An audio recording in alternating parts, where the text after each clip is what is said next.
Este é o Sol. Desde o ano 10.000 a.C., a história abunda em pinturas e escritos que refletem o respeito e a adoração dos povos por este astro. E é simples entender o porquê, com seu aparecimento todas as manhãs, trazendo visão, calor e segurança, salvando-os do frio e da escuridão da noite repleta de predadores. Sem ele, todas as culturas perceberam que não haveriam colheitas nem vida no planeta. Estas realidades fizeram do Sol o astro mais adorado de todos. Todavia, muitos estavam atentos também às estrelas. As estrelas formavam padrões que lhes permitiam reconhecer e antecipar eventos que ocorrem de tempos em tempos, tais como eclipses e luas cheias. Eles catalogaram grupos celestiais daquilo que conhecemos hoje como constelações. Esta é a Cruz do Zodíaco, uma das mais antigas imagens na história da humanidade. Ela representa o trajeto do Sol através das 12 maiores constelações no decorrer de um ano.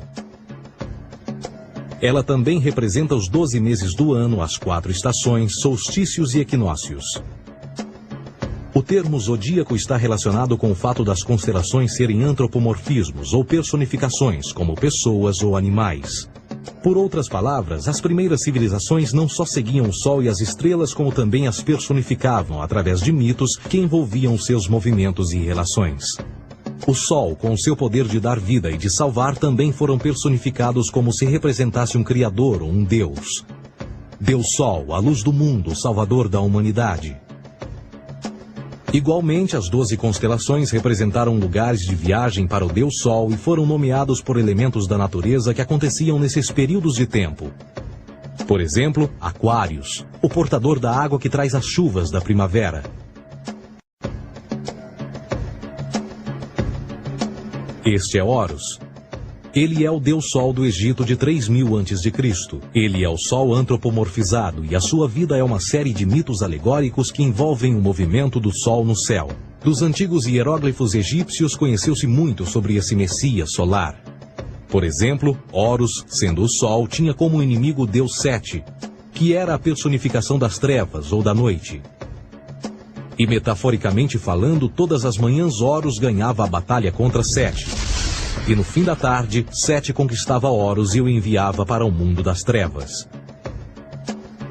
Será importante frisar que trevas versus luz ou bem versus mal tem sido uma dualidade mitológica onipresente que ainda hoje é usada em muitos níveis. No geral, a história de Horus é a seguinte. Horus nasceu em 25 de dezembro da virgem Isis Mary. O seu nascimento foi acompanhado por uma estrela no oeste, que por sua vez foi seguida por 3 reis em busca do Salvador recém-nascido. Aos 12 anos era uma criança prodígio nos ensinamentos, e aos 30 anos ele foi batizado por uma figura conhecida por Anup, e assim começou seu ministério. Horus teve 12 discípulos e viajou com eles, fazendo milagres tais como curar os enfermos e andar sobre as águas. Horus também era conhecido por vários nomes como a Verdade, a Luz, o Filho Adorado de Deus, o Bom Pastor, Cordeiro de Deus, entre muitos outros. Depois de ter sido traído por Tifão, Horus foi crucificado, enterrado por 3 dias e então ressuscitou. Estes atributos de Horus, originais ou não, parecem influenciar várias culturas mundiais e muitos outros deuses encontrados com a mesma estrutura mitológica. Atis da Firígia nasceu da Virgem Nana em 25 de dezembro. Crucificado, foi posto na tumba e 3 dias depois ressuscitou. Krishna, da Índia, nasceu da Virgem Davaki com uma estrela no ocidente assinalando sua chegada, fez milagres juntamente com seus discípulos e após sua morte ressuscita. Dionísio da Grécia nasceu de uma virgem em 25 de dezembro. Foi um professor peregrino que praticou milagres como transformar água em vinho e é referenciado como Rei dos Reis, Filho unigênito de Deus, o início e o fim, entre muitas outras coisas, e após sua morte ressuscitou. Mitra da Pérsia nasceu de uma virgem em 25 de dezembro. Ele teve 12 discípulos e fazia milagres. E após sua morte foi enterrado por 3 dias e então ressuscitou. Ele também foi chamado de a Verdade, a Luz, entre outros. Curiosamente, o dia sagrado de adoração a Mitra era um domingo. O que importa salientar é que existiram inúmeros salvadores em diferentes períodos em diversos lugares da Terra que preenchem essas mesmas características. A pergunta que não quer calar: o porquê desses atributos? Por que o nascimento de uma virgem em 25 de dezembro? Por que a morte e a ressurreição após 3 dias? Por que os 12 discípulos ou seguidores? Para descobrirmos, vamos examinar o mais recente dos Messias solares. Jesus Cristo nasceu em 25 de dezembro em Belém. Ao nascer foi anunciado por uma estrela no ocidente que seria seguida por 3 reis magos para encontrar e adorar um novo Salvador. Tornou-se pregador aos 12 anos. Aos 30 anos foi batizado por João Batista e então iniciou seu ministério.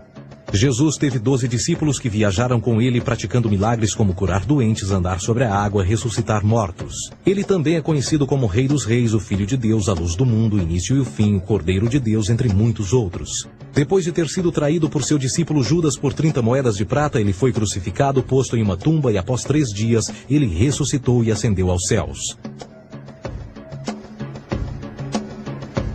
Em primeiro lugar, a sequência do nascimento é completamente astrológica. A estrela no ocidente é Sírius, a mais brilhante do céu noturno, que a cada 24 de dezembro se alinha com outras 3 estrelas brilhantes no cinturão de Órion. Essas 3 estrelas brilhantes são chamadas hoje, como eram na antiguidade, 3 reis, 3 Marias no Brasil e Portugal. Os 3 reis e a estrela mais brilhante, Sírius, todas apontam para o nascer do Sol em 25 de dezembro. Esta é a razão pela qual os 3 reis seguem a estrela a oeste em uma ordem que apontam ao amanhecer. O nascimento do Sol.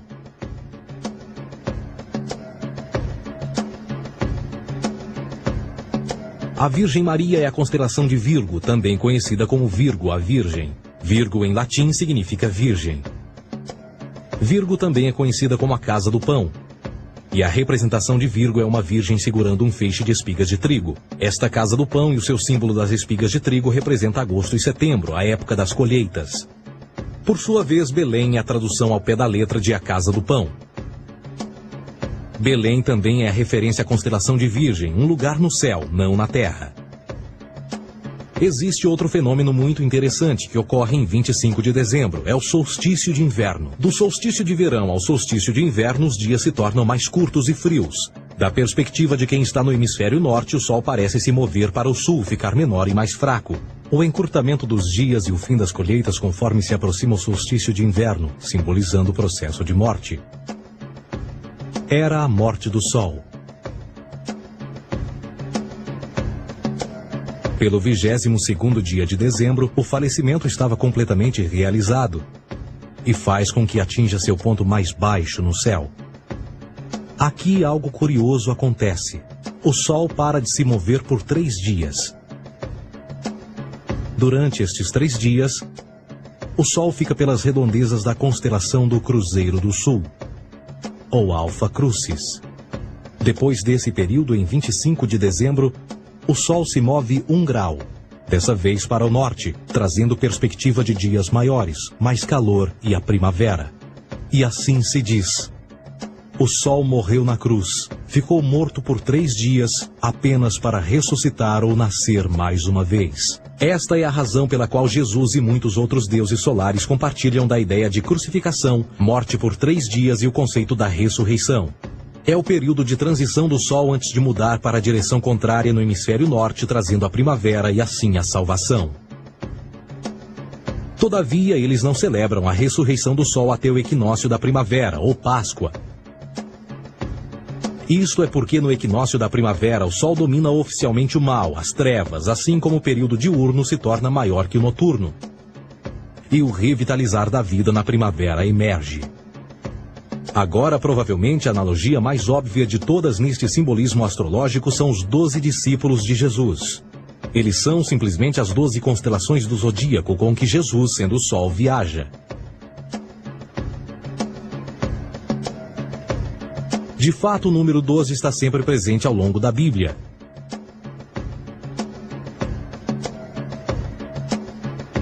Voltando à cruz do zodíaco, o elemento figurativo da vida é o Sol.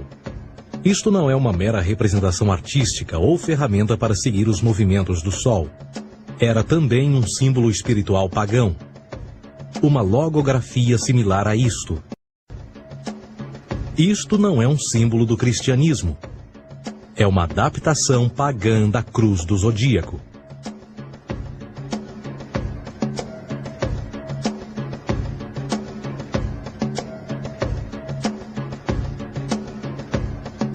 Esta é a razão pela qual Jesus, nas primeiras representações, era sempre mostrado com a sua cabeça na cruz. Jesus é o Sol, Filho de Deus, a luz do mundo. O Salvador a erguer-se, que renascerá, assim como o sol faz todas as manhãs. A glória de Deus que defende contra a força das trevas. Assim como renasce a cada manhã, e que pode ser visto através das nuvens, lá em cima nos céus, com a sua coroa de espinhos ou os raios de sol.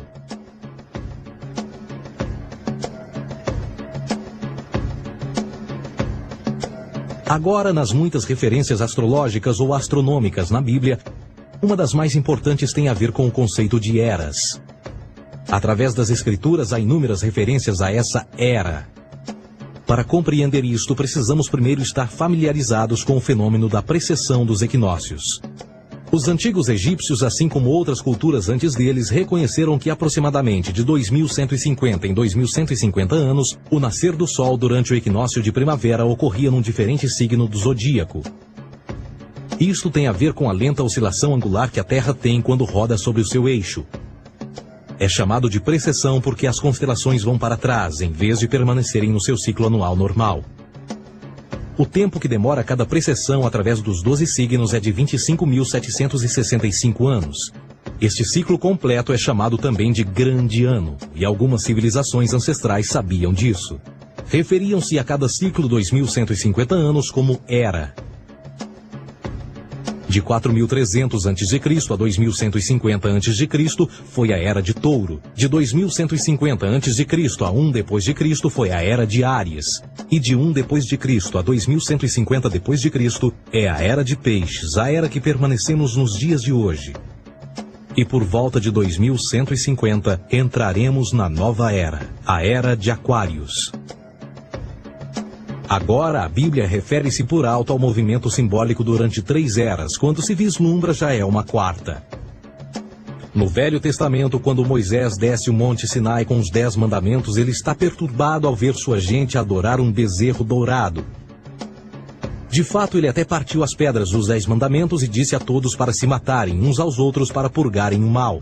A maior parte dos estudiosos da Bíblia atribuem esta ira de Moisés ao fato de os israelitas estarem adorando a um falso ídolo, ou algo semelhante. A realidade é que o bezerro dourado é o Taurus, touro. E Moisés representa a nova era de Áries. Esta é a razão pela qual os judeus ainda hoje assopram com o chifre do carneiro. Moisés representa a nova era de Áries. E perante esta, todos têm de largar a velha. Outras divindades, tais como Mitra, marcam essa transição também. Um deus pré-cristão que mata o touro, na mesma linha simbólica. Agora Jesus é a figura portadora da era seguinte à de Áries, a era de Peixes. O simbolismo de peixes é abundante no Novo Testamento, assim como Jesus alimenta 5.000 pessoas com pão e 2 peixes. No início do seu ministério, enquanto caminhava ao longo da Galileia, conhece 2 pescadores que o seguem. Agora reflita se voltar a ver um adesivo em formato de peixe escrito Jesus na traseira dos carros. Poucos sabem o que aquilo no fundo representa. É um simbolismo astrológico pagão para o reinado do Sol durante a Era de Peixes. Jesus assumiu também que a data do seu nascimento é também a data do início desta era. Em Lucas 22:10, quando Jesus é questionado se a próxima passagem será depois de ele ir embora, Jesus responde: Eis que quando entrardes na cidade, encontrareis um homem levando um cântaro de água. Segui-o até a casa em que ele entrar. Esta escritura é de longe a mais reveladora de todas as referências astrológicas. O homem que leva um cântaro de água é Aquários, o portador de água, que é sempre representado com um homem despejando uma porção de água.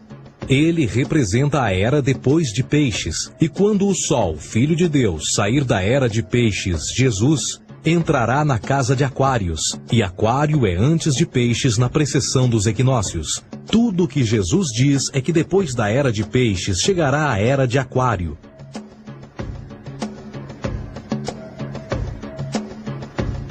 Agora todos já ouvimos falar sobre o fim do mundo.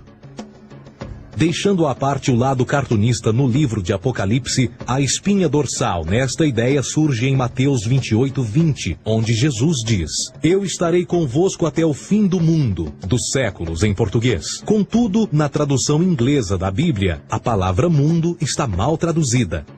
A palavra realmente usada era aion, que significa era. Eu estarei convosco até o fim da era, o que no fundo é verdade. Jesus, como personificação solar de peixes, irá acabar quando o Sol entrar na era de Aquário. Este conceito de fim dos tempos e do fim do mundo é uma má interpretação desta alegoria astrológica. Vamos dizer que aproximadamente 100 milhões de brasileiros acreditam que o fim do mundo está próximo. Além disso, o personagem de Jesus, literalmente e astrologicamente um híbrido, só demonstra o quão plágio do deus Sol Horus do Egito, Jesus é. Por exemplo, inscrito há 3.500 anos atrás, nas paredes do templo de Luxor, no Egito, estão imagens da Enunciação, da Imaculada Concepção, do nascimento e da adoração a Horus. As imagens começam com o anúncio à Virgem Ísis de que ela irá gerar Horus, que Nefe, o Espírito Santo, irá engravidar a Virgem, e depois o parto e a adoração, e que é não mais do que o milagre da concepção de Jesus. Na verdade, as semelhanças entre Horus e Jesus são flagrantes.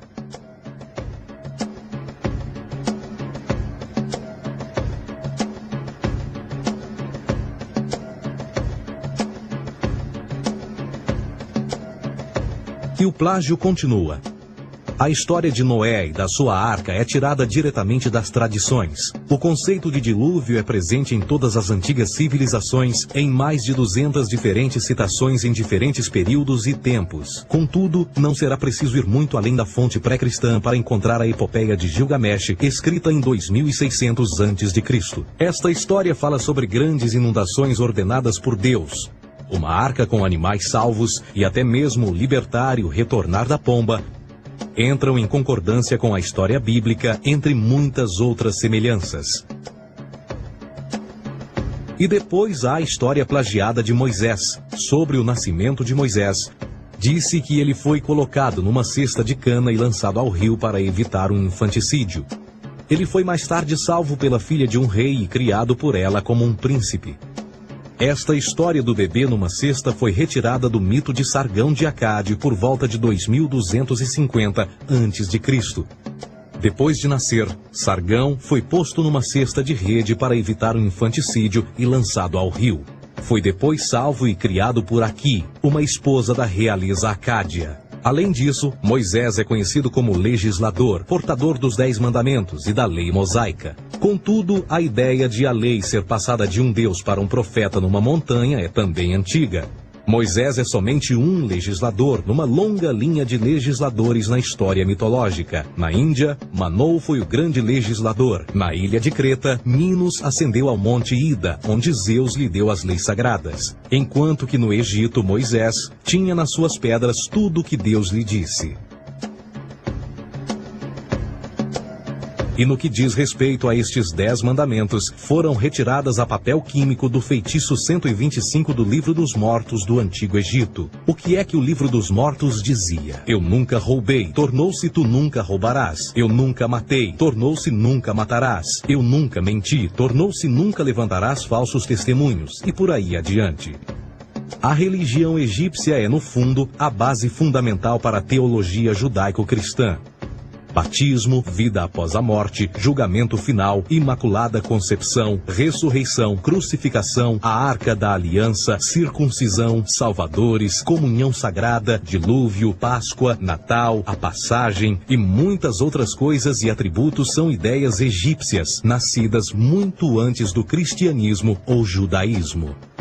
Justin Martyr, um dos primeiros historiadores e defensores cristãos, escreveu: quando nós, cristãos, dizemos que Jesus Cristo, nosso Mestre, foi produzido sem união sexual, morreu e ressuscitou e ascendeu aos céus, nós não propomos nada de muito diferente do que aqueles que propõem e acreditam tal como nós, nos filhos de Júpiter. Numa escrita diferente, Justin Martyr diz: Ele nasceu de uma virgem. Aceite isto em comum com o que você acredita dos Perseus. É óbvio que Justin e outros cristãos cedo souberam como o cristianismo era semelhante a outras religiões pagãs. Contudo, Justin tinha uma solução. Para além de tudo o que sabemos, o diabo era em quem mandava. O diabo teve a ambição de chegar primeiro que o Cristo e criou essas características para o mundo pagão. Fundamentalist Christianity, fascinating. These people actually believe the world is 12,000 years old. Swear to God. I actually asked one of these guys, okay, dinosaur fossils. He says, dinosaur fossils? God put those here to test our faith.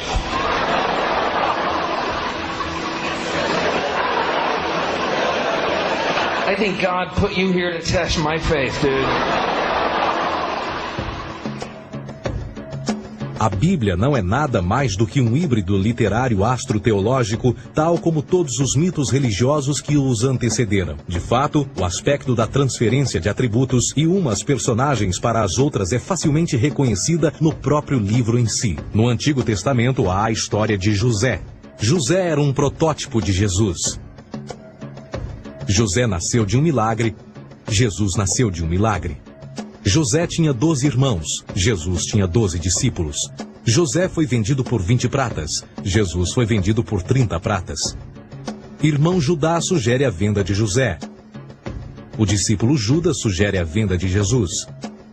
José começa os seus trabalhos aos 30, Jesus começa aos 30 também. Os paralelismos continuam. Além disso, haverá algum registro não bíblico da existência de mais alguém chamado Jesus, filho de Maria, que viajou com 12 seguidores e curou pessoas? Existiram muitos historiadores que viveram no Mediterrâneo durante esse mesmo período e até mesmo após a presumível morte de Jesus. Quantos desses historiadores fizeram relatos sobre a sua figura? Nenhum. Porém, para sermos justos, não significa que os defensores da existência de Jesus nunca tenham reclamado o contrário. São particularmente 4 referidos como pioneiros sobre a teoria da existência de Jesus: Plínio o Jovem, Suetônio e Tácito. Cada uma das suas máximas consiste apenas em algumas frases em que, na melhor das hipóteses, se refere a Christus ou Cristo, e que na realidade não é um nome, mas sim uma titulação. A 4ª fonte é Joséfo, cujos documentos ficou provado terem sido falsificados séculos atrás e, para infortúnio da humanidade, por muitos ainda visto como verdadeiros. Poderá alguém ter se aproveitado das ideias renascer dos mortos, a ascensão ao reino dos céus e a prática de milagres e que a partir daí tenha começado a surgir nos registros históricos? Não, porque uma vez pesadas as evidências, há grandes probabilidades da figura conhecida como Jesus nunca sequer ter existido.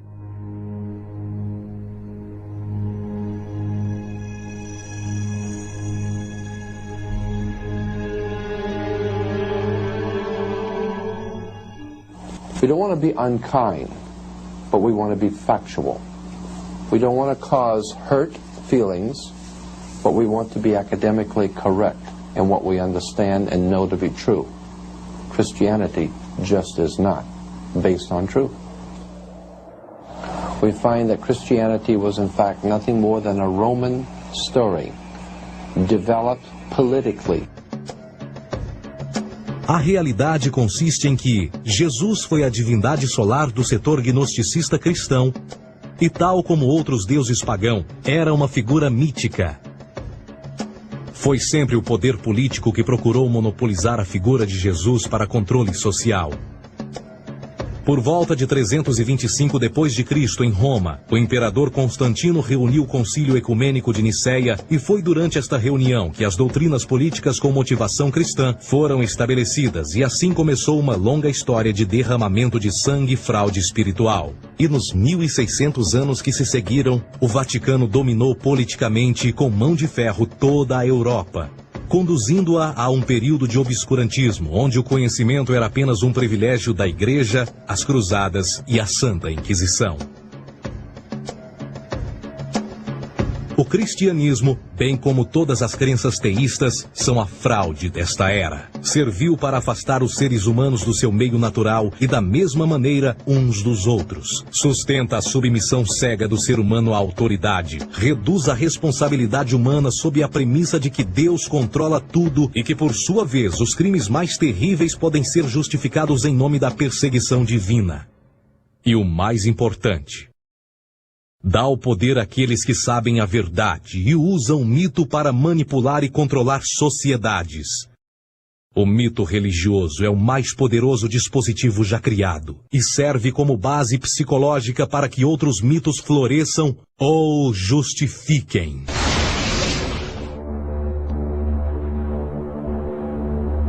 A myth is an idea that, while widely believed, is false. In a deeper sense, in the religious sense, a myth serves as an orienting and mobilizing story for a people. The focus is not on the story's relation to reality, but on its function. A story cannot function unless it is believed to be true in the community or the nation. It is not a matter of debate.